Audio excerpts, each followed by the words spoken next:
Hello friends, जय श्री राम। बहुत time बाद आज मैं खुद आके वीडियो बनाने की कोशिश कर रहा हूँ क्योंकि बड़े सारे टॉपिक्स थे जो मेरे को क्लियर करने थे। एक्चुअली अब मैं जागृत को थोड़ा ज़्यादा टाइम देने लग गया हूँ क्योंकि मैंने जॉब छोड़ दी है और उसकी जो प्लानिंग है उसकी जो सारी सब चेंज कर दी है। सुबह 9 से 12 स्कूल जाता है, 1 डेढ़ बजे आके फिर मैं उसकी कुछ थेरेपीज करता हूँ और उसके बाद बड़ी सारी चीज़ें हैं जो उसकी मैं रेगुलर कर दी हैं, जो कि दो दो बार करनी होती है, जैसे जिम बॉल सुबह 1000 या शाम को 1000। तो अभी जो है मेरा आज जो मेन टॉपिक है, जो पेरेंट सेशन जो मैंने रखा है, या ये बड़ा डिमांडिंग था क्योंकि अभी क्या है कि जैसे हमारे इंडिया में मैक्सिमम एरियाज़ में सर्दी गर्मी या बारिश का एक मौसम आता रहता है। जैसे हमारे नॉर्थ इंडिया में तो बहुत ज़्यादा इस चीज़ का वो रहता है कि एक 4 महीने के लिए सर्दी रहती है और 2 महीने के लिए ऐसी ह्यूमिडिटी रहती है, मतलब 5-6 महीने के लिए ऐसी गर्मी रहती है और एक कुछ ऐसे मौसम बड़ा बदलाव होता रहता है। तो क्या होता है ना कि बच्चा भी मौसम के हिसाब से बड़ा अपने अपने नए नए रंग दिखाता है। अभी आपको क्या करना है उसमें, लाइक जी, अब जैसे मेजर ये चीज़ें होती हैं कि जितनी भी इंडोर एक्टिविटीज़ होती है या आउटडोर एक्टिविटीज़ होती है वो मैक्सिमम ना फ्लोर्स पे होती है, फर्श पे हो गई या बाहर पार्क पे होगी या कई रोड्स पे उसको घुमाने के लिए हो गई, या उसको जंपिंग होगी या एक्सरसाइजेज ऐसी होगी जो ग्रास पे घास पे करवाई जाती हैं। तो ये बेसिक ऐसी एक्सरसाइजेज होती हैं जो ऑक्यूपेशनल थेरेपी का भी पार्ट होती है और जो ग्रोस मोटर को भी कवर करती हैं। ग्रोस मोटर मैंने आपको बताया था कि जो भी बड़े लेवल की चीज़ें होती हैं, झूले हो गए या कुछ ऐसा। फाइन मोटर छोटी, जो बिल्कुल फाइन होती है, जैसे स्टिक्स डालना। ये ग्रोस मोटर जितने भी बड़े पूरी बॉडी का इस्तेमाल होता है, जहाँ पे जिसमें पूरी मूवमेंट होती है बॉडी में। तो ये सब चीज़ें जो होती है ना, ये एक मौसम के हिसाब से भी चलना पड़ता है। अभी जैसे मैं जागृत को जितनी भी ये चीज़ें करवाता हूँ, गर्मी का मौसम है हरियाणा में, जैसे मैं बताऊँ अभी अगस्त चल रहा है, आज 20 अगस्त है। तो उसमें दिक्कत क्या है कि अभी बारिश है, ठीक है, इट्स ओके। कभी बारिश हो रही होती है, शाम को हम पार्क नहीं जा पाते। गर्मी में बहुत सारी चीज़ें ना कन्वीनियंट हो जाती हैं कि रात तक बच्चे को पार्क लेके जा सकते हो, अपने बच्चे को घास पे घुमा सकते हो, या इसके अलावा घर पे भी जो थेरेपीज़ है फ्लोर पे करवा सकते हो। और भी बड़ी सारी ऐसी चीज़ें होती है जो आप बच्चे को ना गर्मी में बड़ा कन्वीनियंट होती है क्योंकि सर्दी लगने वाला चांस रहता नहीं है। तो मेरा यही कहने का मतलब है कि जब फरवरी लास्ट, या आप जब देखेंगे मार्च अप्रैल मई जून जुलाई अगस्त सितंबर, तो ये 5 से 6 महीने जो है ना आपके, आप इसमें ना बच्चे के अंदर बहुत बहुत बड़ा सुधार लेके आ सकते हो। तो अभी क्या है कि आप बच्चे को पार्क में घुमाइए। कुछ जगह पे तो चल 24 मतलब 12 महीने 24 घंटे ऑलमोस्ट ऐसा रहता है कि चलो बच्चे को आप बाहर लेके जा सकते हो, कुछ ह्यूमिड एरिया या सी एरियाज जो होते हैं। तो लेकिन जहाँ आपके यहाँ कंट्रोल में चीज़ें नहीं हैं, जहाँ आप सीज़न के हिसाब से आपको बच्चे को मैनेज करना होता है, तो उसके अंदर आपको पूरी की पूरी चीज़ें उस टाइम पूरी मेहनत करनी शुरू कर देनी चाहिए। जैसे मार्च से लेकर सितंबर या मैक्सिमम अक्टूबर तक आप बच्चे को बाहर घुमा सकते हो पार्क में, क्योंकि इतनी सर्दी नहीं होती, या मतलब ऐसा मौसम रहता है कि शाम को 6 बजे के बाद आप घुमा सकते हो। दिन भी जल्दी ढलने वाला नहीं होता।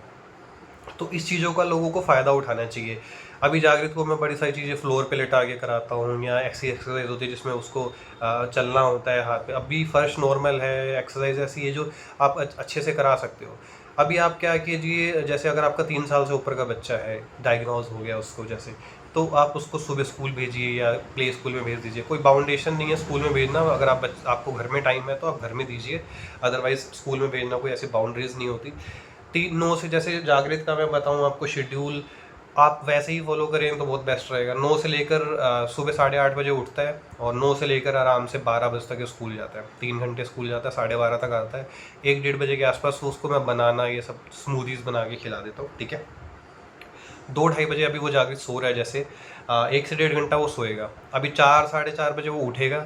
4-4:30 बजे उठने के बाद अब उसकी फर्दर एक्टिविटीज़ में क्या करवाऊँगा इसको मैं, कोशिश करूँगा इसको, जैसे थोड़ा सा कुछ खाएगा, क्योंकि बच्चा एकदम उठता है तो बड़ी उस तरीके से एक्टिव नहीं हो पाता। जो मसल्स होते हैं, जो उसकी नर्व्स हैं, वो अभी वैसे एक्टिव नहीं हो पाती क्योंकि वो थकान में ही होती है अभी तक। फर्दर आप अभी जैसे 4 बजे उठेगा, 4 से लेकर मैं 5 बजे तक उसको छोटी मोटी जो फाइन मोटर्स वाली एक्टिविटीज़ करवाऊंगा। चने डालना और स्टिक्स डालना, एक गिलास से दूसरे गिलास में पानी डालना है टेबल के ऊपर खड़े करके। इसके अलावा बड़ी सारी ऐसी चीज़ें जो फेस की कुछ एक्टिविटी कर देता हूँ मैं, यहाँ से या यहाँ से, ये ऐसे ऐसे, ये 10-10 सेकंड के लिए, 10 सेकंड के लिए ऐसे, ये ऐसे, ये सब कुछ एक्टिविटी ऐसी कर देता हूँ जिसमें उसको ऐसे भाग दौड़ ना करनी पड़े।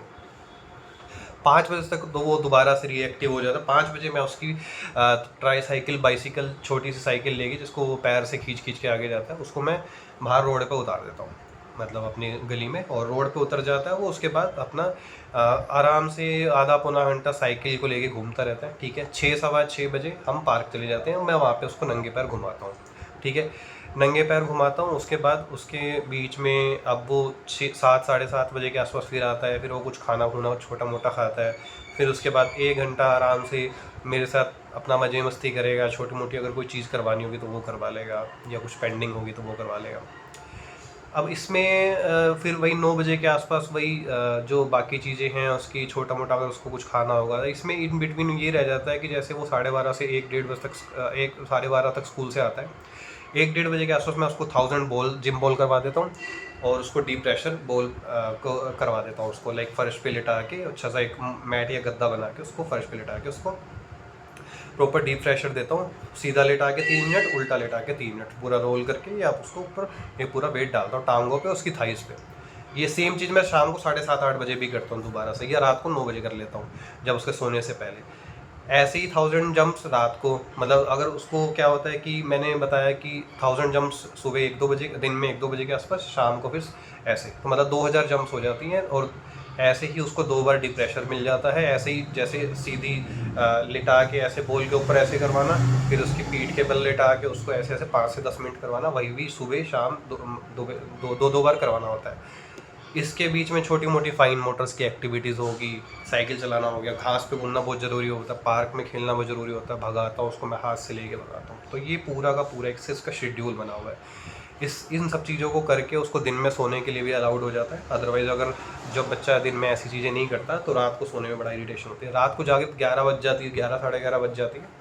उसके बाद कुछ मैं इसको प्री बर्थ एक्टिविटीज़ भी करवाता हूँ, जो कि रिकमेंडेड होती है कुछ बच्चों के लिए, ठीक है। तो आप भी ऐसे ही गर्मी अगर आपके वहाँ है, ऐसा सीज़न है, जैसे नॉर्थ इंडिया में बहुत सारे ऐसे, बहुत ज़्यादा ऐसे इश्यूज़ रहेंगे कि सर्दियों में हर तरह के से बच्चे सपोर्ट नहीं कर पाएगा, कपड़े भी वैसे हो जाते हैं बच्चों के, फ्लोर पे लेटा नहीं सकोगे, बहुत सारी चीज़ें आप नहीं करवा सकोगे। तो अभी आपके पास ये टाइम है कि इस टाइम का यूटिलाइज़ करो, ठीक है। एक ह्यूमिड एरियाज़ भी होते हैं, कुछ जगह पे ह्यूमिडिटी बहुत होती है, हो जाती है शाम को या दिन में, तो शाम को वो एक्टिविटीज़ के लिए बच्चा सपोर्ट कर पाता है। तो हर जगह पे मौसम को लेकर तो इश्यूज़ रहते ही रहते हैं। तो आप पार्क ले जाना ही सबसे बड़ा आपका इशू हो जाएगा। जब आप धीरे धीरे सर्दियाँ आएंगी तो पार्क आप दोपहर में ले जाना स्टार्ट करोगे, अभी शाम को ले जा सकते हो। तो ये चीज़ें आप मौसम के हिसाब से अपने आप को मेंटेन कीजिए, बच्चे का शेड्यूल मेंटेन कीजिए, और बच्चे के अंदर अच्छा फ़र्क दिखेगा। अभी 1 साल हो गया मुझे जिम बॉल करवाते हुए बच्चे को, उससे उसके बैलेंस और ये सब मेंटेन हुए हैं धीरे धीरे।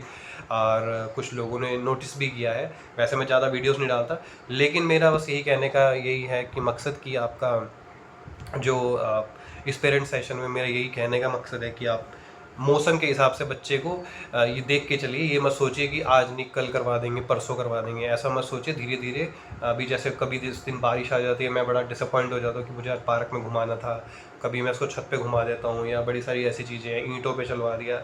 ऐसी ऐसी बड़ी सारी छोटी छोटी एक्सरसाइजेज है जो आप घर पे बच्चों के लिए करवा सकते हैं। लेकिन मौसम के हिसाब से चलते रहना चाहिए। आपको यही नहीं सोचना चाहिए कि दिसंबर में करवाएंगे, दिसंबर में आज सर्दी हो जाएगी, बच्चा चेंज हो जाएगा, बदलाव आ जाएगा। सर्दियों में लोग बच्चे थोड़ा ज़्यादा भी बीमार पड़ते हैं, तो उस चीज़ को लेके चलिएगा, ठीक है। बस यही था। आप गर्मी और सर्दी या ऐसे मौसम चेंज को लेके अपनी थेरेपीज़ का फ़ायदा उठाइए। थेरेपीज़ जितनी गर्मी में हो सकती है उतनी करवाइए, सर्दी में उस तरह की थेरेपी नहीं हो पाती। तो ये एक बड़ा मेन टॉपिक था जो लोगों को या पेरेंट्स को समझाना मेरे लिए बहुत ज़रूरी था। और क्योंकि आप बच्चे को सर्दियों में फ्लोर पे लेटा के, घास पे घुमा के, ये सब चीज़ें करके ना कोल्ड होने के चांसेस बड़े हो जाते हैं। तो बच्चे की इम्यूनिटी होती है, बच्चा सपोर्ट करता है, उसको ठंड लगती है।